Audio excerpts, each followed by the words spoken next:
Would I like what? An icebreaker. Go on. I mean, unleash yourself. Hi Alex, I saw that you bought a picture of bunnies for 8,000 euros. Can you tell me more about it? Actually, it's a painting from a local Maltese artist called Lucien Spiteri. We already bought a picture from her 2 years ago called the Goddess of Good Fortune or the Goddess of Luck, because it resembles the statue we have in our office. I love her work. There's several paintings of her that have been released during the Sigma auctions. We missed quite a lot of them. I was very happy to get this one because it's Alice in Wonderland. And I think the title is Where is Alice? So it's a very interesting one. Congratulations for Thank you winning very that, much. and helping the Sigma Foundation is also a very nice thing to do. Exactly. So I was very surprised, to be honest, to see what the Sigma Foundation is doing. At the beginning, I saw the auctions, and then I start seeing the work of the foundation, of Eman's vision about it. I unfortunately missed the trip to Ethiopia, where Alea has a room there. But I'm definitely going to go, whether in Ethiopia or in Peru. I want to see what the Sigma Foundation is doing there. And I think it's a very good thing that the iGaming industry, I mean, we make money. We're an industry that's making money. We need to give back to people. And Sigma Foundation is helping us to funnel that and is organizing that. And also it's fun. I mean, if you've been to the auctions, there's a little bit of ego trip, you know? There's a little bit of competition. I'm going to put more money than you. And I like that. I like that because it takes something that's about the ego and it funnels it into something made to help other people that don't have money. So it's a very interesting twist if you think about it. Completely agree. Congratulations. Now let's get into the questions. This topic is one of your expertise. It's about regulation. And the first question is, in our previous interview, you mentioned that you consider certain sports operations as gambling. Let's start with a seemingly simple question. How would you define gambling? It's a very philosophical question if you think about it.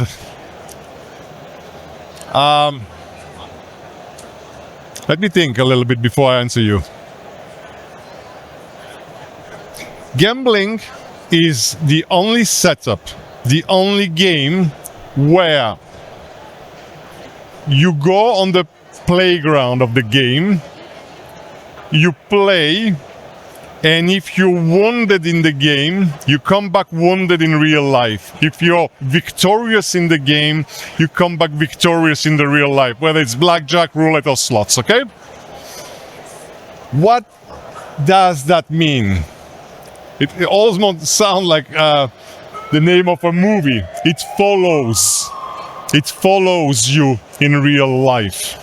You go in the game, what happened in the game follows you back in real life. And that's a very powerful setup. There's something mystical about gambling, okay? So gambling would be any game that what impacts you in the game impacts you in real life through the proxy of money. That's what gambling is. I really like that broad but still very capturing definition. I think it's a good one. And for those who don't know yet, can you summarize how you gained your wealth of first-hand experience in gambling regulation? So I started as a search engine optimizer. I was doing SEO for an online casino. The company was called B3W. The guy who co-founded it, Henri Etriard, who unfortunately died 1.5 years ago of a heart attack, was a mentor to me. I did SEO for their casinos. They gave me a white label. I became an affiliate. It was in 2004, 2012. I opened Alea, co-founded Alea, which was an operation, Slots Million, Maltese regulated, then UKGC regulated, then Swedish regulated, and in 2020 we shifted towards a B2B business model, which is today what you see behind me, a game aggregator and a payment gateway. Which regulatory trends worldwide do you find encouraging, and where do you see challenges that the industry still needs to solve? So, I come as an operator from a very regulated environment, which is UKGC, which is one of the most complex to handle, to be honest. I think I've been through 4 or 5 audits, and I can still feel the heat from these audits. I've learned a lot thanks to them. Good things and bad things. Things that regulator is doing, it is really good and is helping the player and the industry. And things where they want to overprotect the player and they end up harming the player. UK is one of the most biggest black market in Europe. So by over-regulating it, by players self-excluding themselves for lifetime, what happened? These players are still players, and then they continue playing on non-regulated operations. Same is happening in Sweden. Okay, so you need to find a balance between protecting players and overprotecting players where you're going to end up harming them. What I wanted from the UK regulator back in time, when they were asking us for source of fund, when they were asking us for affordability check, I would tell them, I don't know if the player is playing in other casinos. Well, you should know, you should have for bank statement, etc., etc. And I will ask the regulator, why wouldn't we do something? And I'm asking even for more scrutiny from you over me.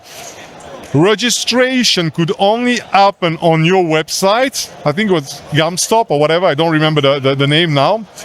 A player could only register on the website that is controlled by the regulator. And when the player would come and log in on my website, it will ping the website of the regulator, see if there's credentials, allow him to go in, and then let's say he wants to make €100 deposits, ping again the regulator website. The regulator website doesn't tell me if he has spent, how much he has spent, 30% of his revenue, whatever. It just say yes or no.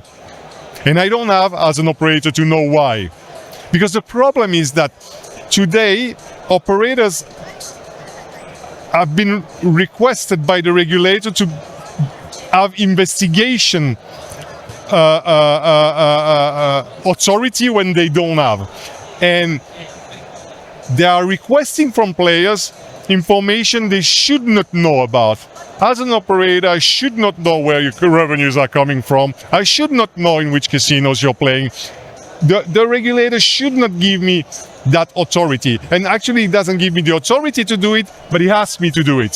So what I would like is the regulator to do his job, onboard the player, see in which casinos they are playing, see how much they are spending in each casino or winning in each casino, and allowing the operator to take this player or not and deposit how much he can deposit, afford or not. That would be, for me, the perfect scenario, even if it means that as an industry we will be much more controlled.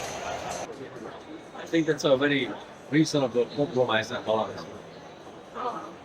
From a game studio perspective, what do you see as the biggest challenges when expanding into the multiple markets? So obviously, I mean, when you're a game studio and you're launching a new product, you want to have ISO certification, you do penetration tests, and then you get your technical certification for some markets and your license for the markets, and then a license and another license and another license. It's a lot of work if you're entering several markets, okay?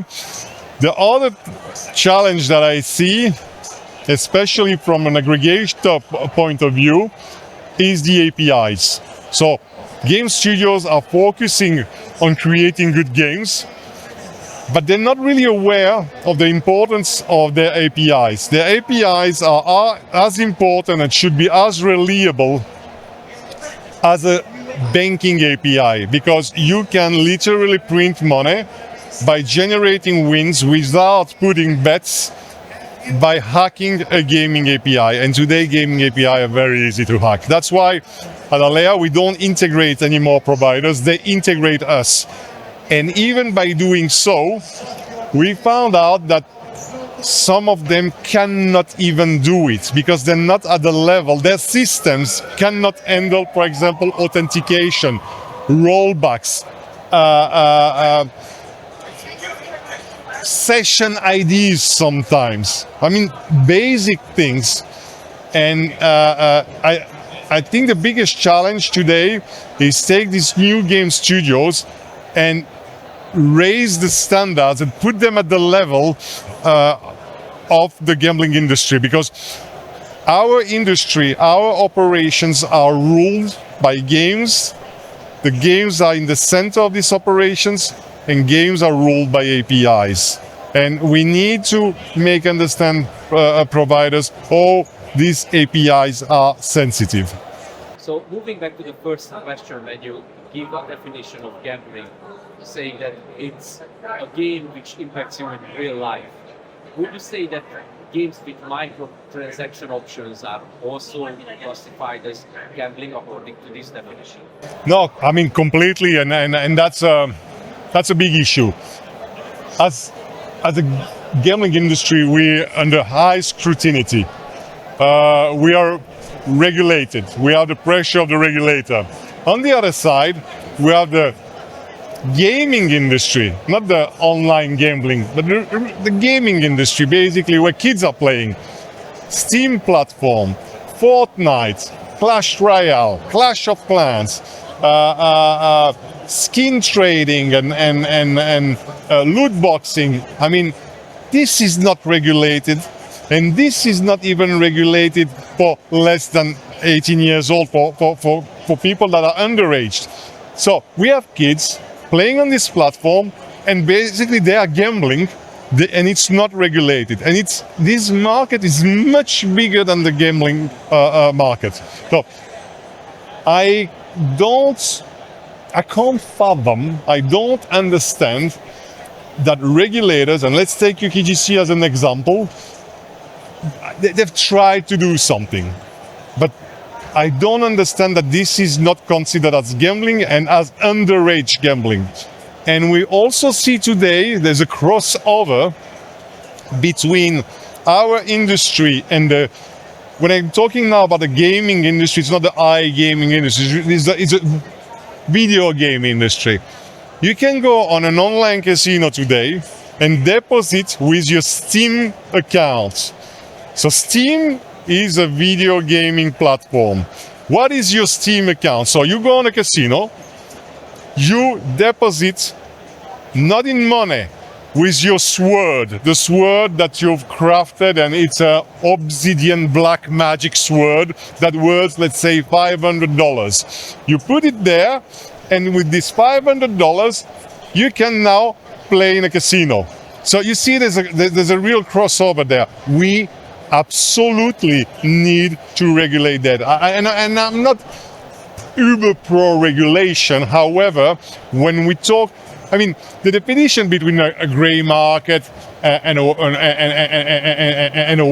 regulated market could be discussed, let's say. But where I think we should be inflexible is about underage gaming. We cannot touch kids in any shape or form. Okay, so that's where the line is. And I think that you can't access Pornhub in UK if you're underage. You should not be able to access a gambling website that calls itself video game. So you don't access casinos when you're underage. Why would you be able to access video games where there is gambling hidden inside the mechanics? I completely agree with it. I don't know what would be the solution, to be honest. Maybe that functionality shouldn't be there for underage. Obviously. I mean, they know which are the games that are doing that. They know the mechanics that are behind. That's why I told you I can't fathom I can't understand why nothing has been done there. And on the other side, why so much pressure is put on especially regulated gambling operations, let's say in the UK. I mean, when you have a license in the UK, you're on the very high scrutiny. And I remember after our fourth or fifth audit, we got a 200,000 euro fine with a casino that I used to run, was called Slots Million. And I went to Birmingham to the UKGC offices. They were doing this symposium called Raising Standards. And I felt ashamed because I was going to show up in front of my peers, that people that are owning online casinos, and I just got fined 200K. So I was walking like watching my shoes, you know. And they, how are you doing, Alex? I said, I'm fine. You don't look so fine. I said, yeah, I just got a fine. And then they all start laughing and they say, welcome to the club. I said, what the fuck do you mean? I said, you're probably the only one here that didn't get a fine before. So they asked, yeah, I got a fine. So not only they were laughing at me because I didn't get a fine, so it means basically you're very small. Otherwise you would have got a fine before, or you too young as a casino. In that case, it was because we were young. But then the second question came, how much you got fined? And when I said 200K, then they really laughed at me. They said, oh, you're small. I was fined 1 million, I was fined 3 million, I was fined 5 million, I was fined 200K. Little tiny, you know, and they were all saying, it's your first fine, they didn't want to go too hard on you. And basically, you pay it every year. Okay, so I know this is very controversial, but it's the truth. So the gambling industry is paying its tax in UK, it's paying another tax, which is the yearly fine tax. And on the other side, you have the video game industry that is providing gambling products. They're not even regulated, and everything is fine for them. But no pun intended here. So I don't think it's fair, to be honest. Thank you very much, Alex. You're very welcome. Thank you for having me.